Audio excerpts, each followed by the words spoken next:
একটা রাষ্ট্র, যে রাষ্ট্র নিজেরা স্বাধীনভাবে দাঁড়ানোর চেষ্টা করছে বিভিন্ন সময়, তাদের উপরে একটা আধিপত্যের সমস্যা, এবং সেই আধিপত্যকে যদি বিরোধিতা করতে হয় বা আধিপত্য থেকে মুক্ত হতে হয়, তাহলে আমাদের এই সুনির্দিষ্ট বিষয়গুলোকে মনোযোগ দিতে হবে এবং সেগুলির ব্যাপারে জনমত তৈরি করতে হবে।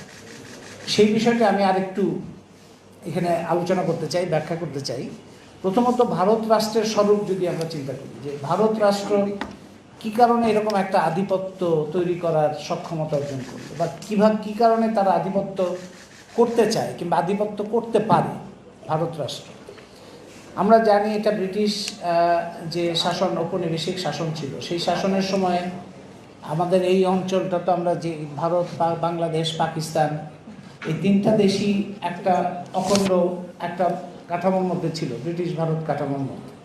সেই হিসাবে আমরা ব্রিটিশ বিরোধী যে লড়াই, সেই ব্রিটিশ বিরোধী লড়াইয়ে এই পুরো অঞ্চলের মানুষের একটা অভিন্ন ইতিহাস আছে, অভিন্ন সংস্কৃতি আছে, অভিন্ন রাজনৈতিক আকাঙ্ক্ষা আছে। এবং ওই সময়ে এই অভিন্ন আকাঙ্ক্ষা এবং অভিন্ন লড়াই যখন হয়, সেই সময়ে এই ভারতের মধ্যেই বিভিন্নভাবে, এটা ব্রিটিশ ঔপনিবেশিক শাসকদের পক্ষ থেকে, দেশের মধ্যে যারা ধনিক শ্রেণী তৈরি হচ্ছিল তাদের পক্ষ থেকে, এবং বিভিন্ন ধরনের মতাদর্শিক রাজনৈতিক আধিপত্যের কারণে দেখা যায় যে ব্রিটিশ বিরোধী লড়াইকে দুর্বল করে এখানে সাম্প্রদায়িক ভাগগুলো তৈরি হয়, হিন্দুত্ববাদী রাজনীতি তৈরি হয়, তার পাল্টা হিসেবে আইডেন্টিটি পলিটিক্স, মুসলিম রাজনীতি তৈরি হয়, এবং ধর্মীয় পরিচয়ের মধ্যে ব্রিটিশ বিরোধী আন্দোলনটা ধর্মীয় পরিচয়ের মধ্যে আবদ্ধ হয়ে যাওয়ার ফলে 47-এ যখন ব্রিটিশরা চলে যায়, তখন এটা একটা রক্তাক্ত প্রান্তরে পরিণত হয়। তখন হিন্দুরা মুসলমানের শত্রু, মুসলমানরা হিন্দুর শত্রু, কিন্তু ব্রিটিশরা সকলেরই বন্ধু। এই পরিস্থিতি তৈরি হয়। বিভিন্নভাবে একটা বহুজাতিক পুঁজির একটা আধিপত্য তৈরি হয়। তার ফলে যুক্তরাষ্ট্র যে ভারতকে এই অঞ্চলের নেতা হিসেবে মনে করে, সেটা এমনি এমনি মনে করে না। এইটার সাথে তার বিশ্ব পুঁজিবাদী ব্যবস্থার সম্পর্ক আছে, এবং পুরো ভারতকে উপরে ভর করে চীনের বিরুদ্ধে লড়াই করতে চায় যুক্তরাষ্ট্র, বা চীনকে মোকাবেলার জন্য ভারতকে একটা বড় আশ্রয় হিসেবে গ্রহণ করে। সেটাও এমনি এমনি না, সেটা এই অঞ্চলে তার আধিপত্য প্রতিষ্ঠার জন্য।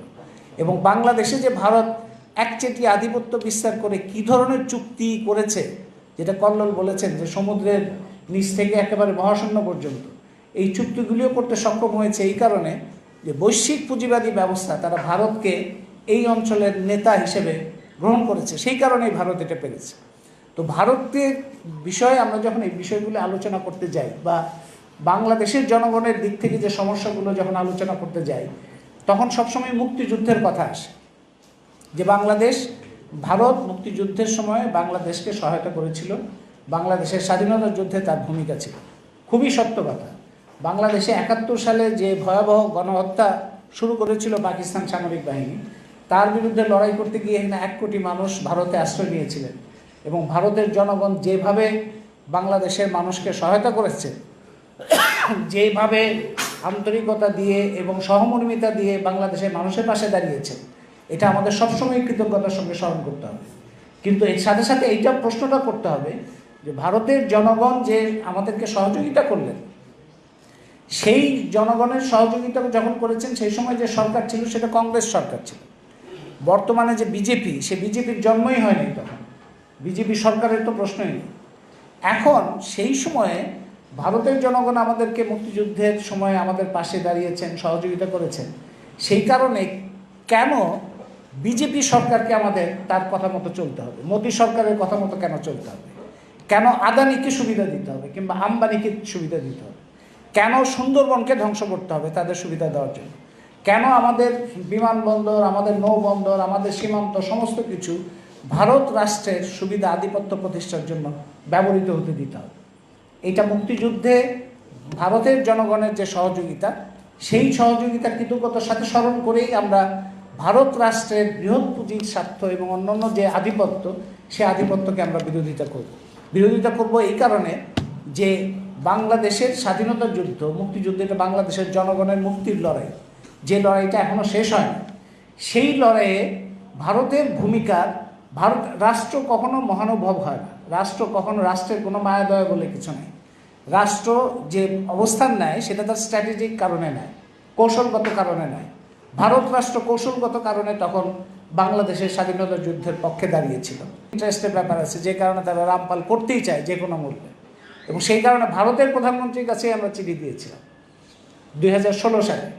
ভারতের প্রধানমন্ত্রীর কাছে চিঠি দিতে গিয়ে আমাদের উপরে পুলিশি আক্রমণ, মাস্তানদের আক্রমণ হয়েছিল, কিন্তু সেই চিঠিটা একটা ডকুমেন্ট যে বাংলাদেশের জনগণের পক্ষ থেকে ভারতের প্রধানমন্ত্রীকে বলা হয়েছে যে আপনি এই প্রকল্প বাতিল করেন, এই ঋণ আমরা এই ঋণ নিয়ে এই প্রকল্প আমরা চাই না, সুন্দরবন বিনাশী।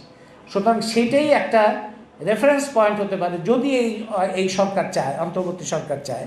তার মানে একই জিনিস, ওই চুক্তি থাকবে, প্রকল্প থাকবে, কিন্তু আমরা একটা নতুন বাংলাদেশে প্রবেশ করলাম, নতুন বাংলাদেশ হবে, কিন্তু পুরনো চুক্তি, পুরনো প্রকল্প সমস্ত কিছু থাকবে এবং সমস্ত কিছু গোপনীয় থাকবে। শুধুমাত্র জিনিসপত্রের দাম বাড়ানোর জন্য শুল্ক আর ভ্যাট বসানো হবে, আর সমস্ত কিছু একই রকম থাকবে। এটা তো কোনোভাবেই গ্রহণযোগ্য না।